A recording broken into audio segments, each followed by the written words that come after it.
My younger sister scheduled her boyfriend's surprise party for the same day as my wedding, and to add insult to injury, my parents chose to attend her party instead.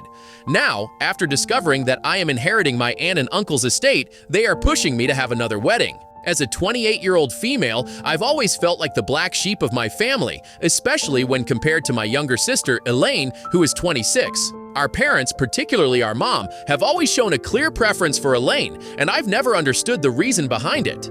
From my earliest memories, the disparity in treatment was obvious. When I was born, my parents were struggling financially and emotionally, leading them to the difficult decision of having my aunt and uncle raise me for the first 6 years. My aunt explained that my mother was battling severe postpartum depression, making it hard for her to care for me. My aunt and uncle stepped in selflessly, providing a loving and secure home during my infancy. However, things changed when I started school. My parents would visit occasionally, explaining they were my biological parents and my time with my aunt and uncle was temporary. These visits brought mixed emotions. I was happy to see them, but also felt abandoned as they'd spend a few hours before leaving, always taking Elaine. This pattern continued, highlighting Elaine as their priority, leaving me feeling perpetually unwanted despite my aunt and uncle's love. When I was 6, my parents brought me home, and initially, I was excited to be reunited with my family. However, that excitement quickly faded as I realized how different life was compared to living with my aunt and uncle. One of the first adjustments was sharing a room with Elaine, who had always had her own room despite a spare one being available. My parents insisted we share to foster a sisterly bond, but Elaine resented this and made it known. If I made noise while playing or read books from my aunt and uncle, Elaine would mock me relentlessly. When I tried to personalize my side of the room, she'd scoff and call me childish. Bringing home a good grade would earn me an eye roll and a sarcastic teacher's pet. Even practicing the guitar my aunt and uncle gifted me resulted in her telling me I sounded terrible and should give up. Even the smallest things, like how I organized my toys or talked about my day, became targets for Elaine's ridicule. Over time, I realized that the things I enjoyed doing became points of contention. The warmth and acceptance I felt at my aunt and uncle's were replaced with constant tension and conflict. Elaine seemed to have a problem with everything I did, making me incredibly self-conscious and doubting myself. I was too young to understand Elaine's behavior was bullying. I began to think I was the problem and just wanted to fit in. I stopped reading my books at home and stopped playing my guitar, hoping Elaine would accept me if I changed. Unfortunately, no matter how much I tried to adapt, her attitude never improved. The more I tried to please her, the more I felt like I was losing myself. Even when I stopped doing things that annoyed Elaine, she found new ways to mock me. In my early teens, I developed acne, and Elaine constantly called me ugly and disgusting. Her words were so hurtful, I'd often cry and seek comfort from my parents. Instead of supporting me, my mom told me to stop crying and toughen up. Dad wasn't much help, staying out of it, while Mom told me to stand up to my sister myself. As a result of Elaine's bullying and my parents' inability to make me feel safe and loved, I felt confused and isolated. I longed for the nurturing environment I had with my aunt and uncle, where I felt valued.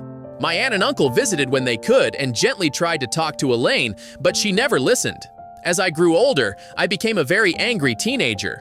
I remember Elaine was more popular at school despite being younger and didn't like that I was making friends. She'd try to sabotage my friendships by spreading rumors. This time, instead of seeking help from my parents, I started standing up for myself. I'd confront her and tell my friends the truth. Elaine would complain to our parents and I'd sometimes get scolded, but I felt a mix of satisfaction and guilt for retaliating. The final straw that truly showed me my parents' favoritism was my high school graduation. I had worked hard and was graduating with honors, wanting my parents' support. However, days before, my mother informed me Elaine had a dance recital the same day. Despite the events being hours apart, Elaine wanted them at her full dress rehearsal, and according to Mom, she needed them more. My mother assured me Dad would be there, and though disappointed, I accepted that one parent would be present. On graduation day, I was shocked when even Dad didn't show up. Apparently, Mom called him urgently, saying Elaine was having a panic attack before rehearsal and needed him. Dad rushed to Elaine's side instead of coming to my graduation. As I walked up to receive my diploma, I saw no familiar face cheering me on. I felt a profound sense of loneliness and abandonment. Later, returning home, both parents and Elaine were absent. I called and learned they were still with Elaine, celebrating her successful rehearsal. Hours passed before they returned, jubilant and celebrating Elaine's performance as the most significant event. They hugged her tightly and praised her accomplishments, and I couldn't shake the jealousy and hurt. My parents didn't even apologize for missing my graduation. It was a stark realization of where I stood in their priorities. Despite my achievements, I was always overshadowed and unappreciated compared to Elaine.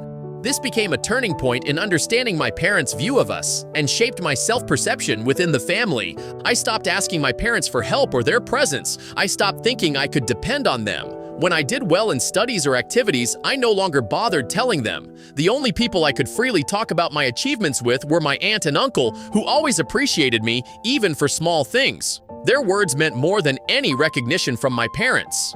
When Elaine graduated high school and got into a prestigious university, my parents made a huge celebration. They were bursting with pride, bragging about her and hosting a party.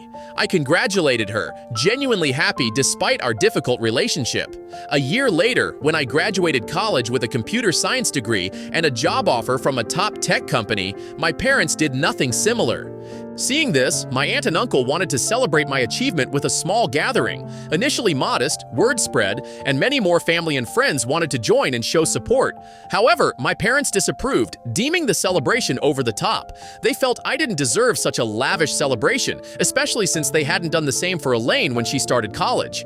Admittedly, the party my aunt and uncle planned was more elaborate than Elaine's high school graduation party. However, I wished my parents could have let me have one day without complaining. My mother argued Elaine would feel bad if she found out, especially since they only gave her a gift card. My aunt, visibly upset, reminded my mother how she and my uncle always had to step in to support me because my parents never did.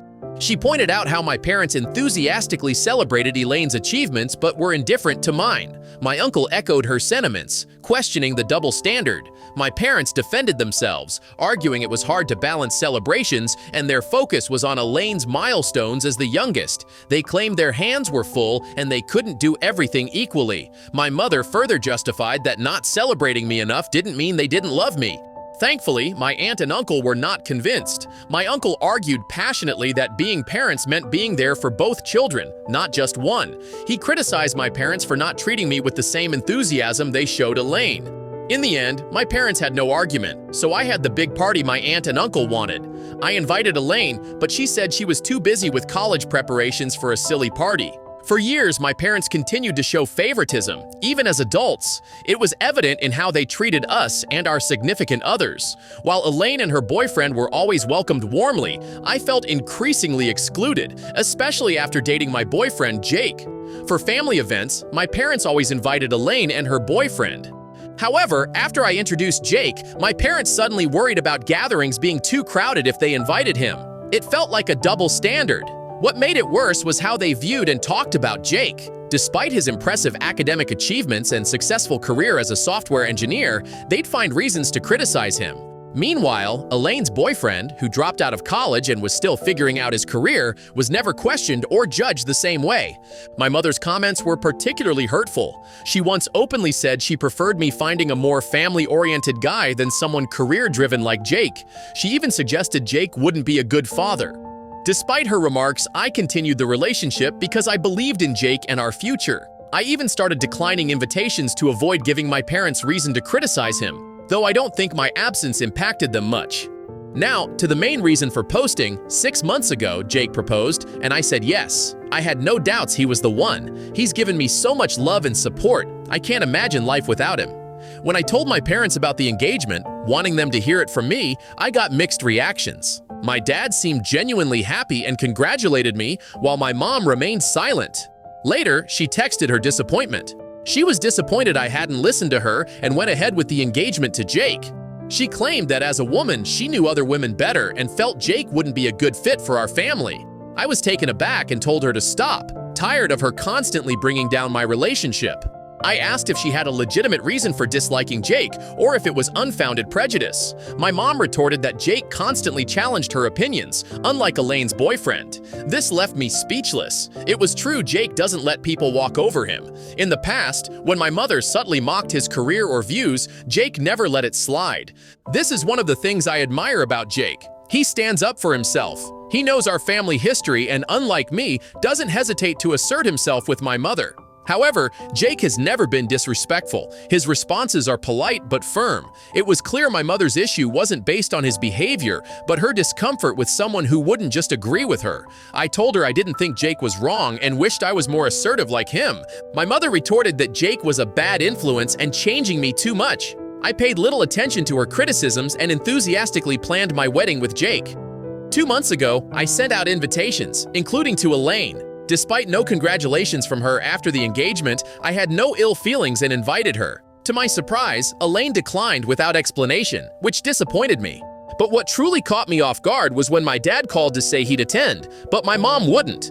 I knew she had reservations about Jake, but I hoped for the sake of family and my special day, she'd set differences aside. I was taken aback and asked why. Dad explained Elaine had planned a surprise birthday party for her boyfriend the same day, which Mom was attending instead of my wedding.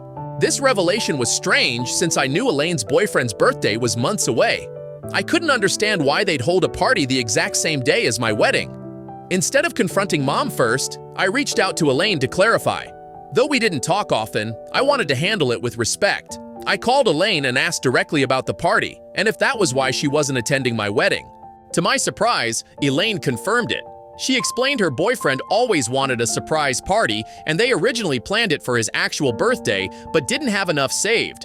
Elaine admitted she went out of her way to make it up to him by working hard and finding a special venue within their budget. Unfortunately, the only available date coincided with my wedding. I expressed my disappointment and gently suggested she could have chosen a different date, emphasizing how much I'd appreciate her presence. However, Elaine replied her boyfriend's happiness came first, and she wouldn't change the party date for my wedding. Her words stung, and she hung up before I could reply. Later, when I called my mom, she used the same old explanation. She insisted Elaine would be hurt if she didn't attend her boyfriend's party and reiterated Dad was attending my wedding, so I shouldn't be selfish. I told her, my voice breaking, how painful it was to constantly feel treated as inferior to my sister. I told her she could do as she wished, but I wouldn't acknowledge her as a parent after this. My mother scoffed and told me not to be so overdramatic about my wedding. After the fallout with my mom over her refusal to attend my wedding, I cut off communication with her. My focus shifted to having the most beautiful wedding possible, filled with joy and love. Despite my disappointment with Mom, I was grateful Dad honored his promise and stood by me. When Jake and I tied the knot, my aunt and uncle, who anticipated Mom's absence despite urging her, were understandably upset. They had warned Mom beforehand about the importance of her presence. Her choosing not to come deeply affected them. What made it worse was Elaine uploading pictures from her boyfriend's party, showing my mother dancing and drinking without a care. The issue wasn't what she was doing, but how they seemed to flaunt their disregard for my feelings about their absence. Mom never called or congratulated us throughout the day. Post-wedding, my aunt and uncle confronted my mom about her absence.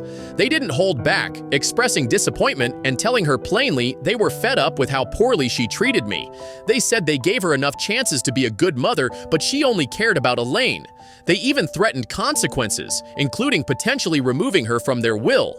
When Mom argued Elaine's boyfriend's party was important, they informed her they'd ensure I got every penny of their inheritance as I deserved it more. This was huge and unexpected. Mom, who struggled to justify her absence, was in a tough spot. After the confrontation, she called me pleading for forgiveness. Mom expressed disbelief that missing my wedding escalated into such a fiasco. She lamented how unfair it would be if I got the inheritance instead of her. She urged me to persuade my aunt and uncle not to proceed with decisions about their estate. Clearly, she was more concerned about money than fixing our relationship. I didn't talk much as I was on my honeymoon and wanted to preserve my mood.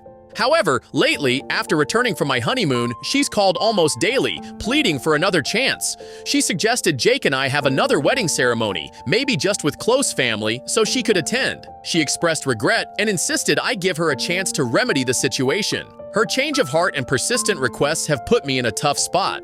On one hand, I understand her desire to make amends, but it's hard to ignore the hurt caused by her absence and the deeper issues. I don't want to plan another wedding just for her. Also, out of nowhere, Elaine texted saying I shouldn't have involved our aunt and uncle, and Mom is afraid of losing her inheritance. She said for Mom's sake, I should stage another wedding to restore family peace. Am I the asshole if I don't give in to their demands? Update 1. It's been about 3 weeks since my last post, and a lot has happened. Thank you for your supportive comments and advice. They helped me gain perspective. First, I talked to Jake. He was understandably upset about how my family treated us, especially on our wedding day. He agreed another wedding was unnecessary and potentially harmful. Jake believes I should stand up to my mom and tell her she had her chance to attend our original wedding and chose not to, so she must deal with the consequences. I took his advice and many commenters' advice. I called my mom and had a long, honest conversation. I told her I appreciated her apology, but wasn't willing to have another wedding just to appease her. I explained her absence was the tip of the iceberg, a culmination of years of favoritism and neglect. My mom defended herself, saying she always loved me but found it hard to connect after I lived with my aunt and uncle. She claimed she didn't know how to be a mother to me and gravitated towards Elaine. I told her I understood her struggle, but it didn't excuse her behavior. I also addressed the inheritance. I made it clear I wouldn't influence my aunt and uncle's decision. Their choice was theirs, and if she wanted to change their minds, she needed to talk to them and work on their relationship. The conversation ended with my mom in tears, begging me to reconsider. I stood my ground, saying I was open to working on our relationship in the future, but needed time and space to heal. I also made it clear any reconciliation needed acknowledgement of past hurts and genuine effort to change. After talking to my mom, I got an unexpected call from Elaine. To my surprise, she wanted to meet. Curious, I agreed to meet at a cafe. When we met, Elaine seemed nervous. She started by apologizing for missing my wedding and her behavior. She admitted she was always jealous of my close relationship with our aunt and uncle and felt she had to compete for our parents' attention. Elaine then dropped a bombshell. She and her boyfriend broke up shortly after his surprise party. Apparently, the stress of planning and guilt of missing my wedding strained their relationship. She confessed she regretted prioritizing the party and wished she could turn back time. I was shocked by her confession and honesty. For the first time in years, I saw vulnerability. We talked for hours, sharing perspectives on our childhood and relationship with our parents. Elaine admitted she often felt pressured by mom to be perfect and resented me for having an escape with our aunt and uncle. While this conversation didn't erase years of hurt, it felt like a step in the right direction. Elaine and I agreed to work on our relationship and be more open. However, just as things looked up with Elaine, I got troubling news from my aunt and uncle. They called to say my mom showed up at their house demanding to know why they were leaving their inheritance to me. Apparently, she accused them of trying to buy my love and loyalty. My aunt and uncle were upset by her behavior and accusations. They reassured me their decision was based on their love for me and disapproval of how my parents treated me. They also mentioned my mom threatened to contest the will. This created a new layer of tension. I feel guilty my aunt and uncle are stressed because of me, though I know it's not my fault. I'm also worried about how this affects my budding reconciliation with Elaine. Jake has been incredibly supportive. He suggested a short trip to clear our heads and gain perspective. I'm considering it. I'm at a loss for what to do. Should I mediate between my mom and my aunt and uncle? Should I stay out? How do I navigate my new relationship with Elaine? Any advice is appreciated. Update 2. It's been about 2 months since my last update, and the situation has taken unexpected turns. Thank you again for your support and advice. Your insights have been invaluable. After much consideration, Jake and I took the trip he suggested. We spent a week at a quiet beach resort, away from the family drama. It was exactly what we needed: time to relax, reconnect, and gain perspective.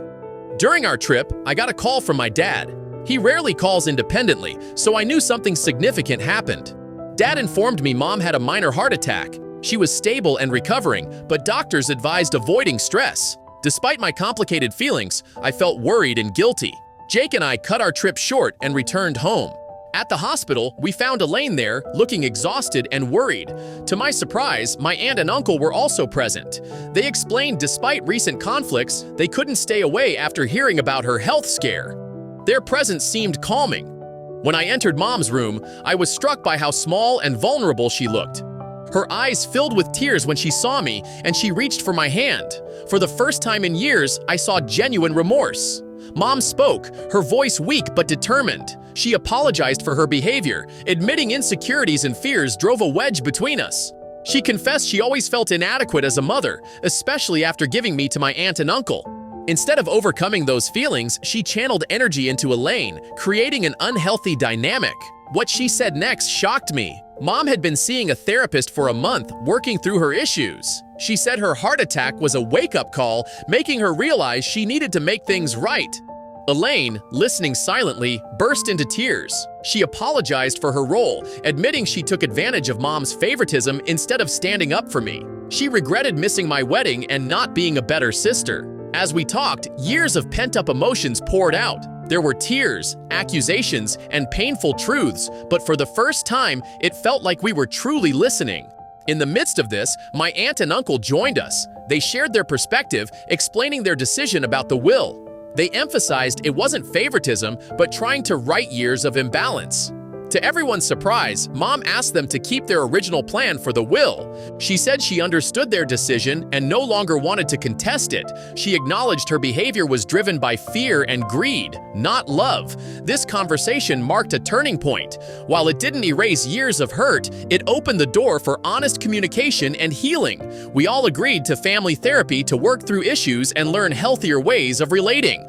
As for Jake and me, we're cautiously optimistic. We've decided to maintain healthy boundaries while giving them a chance to prove they're serious about change. Jake has been incredibly supportive, reminding me it's okay to protect myself emotionally while being open to reconciliation.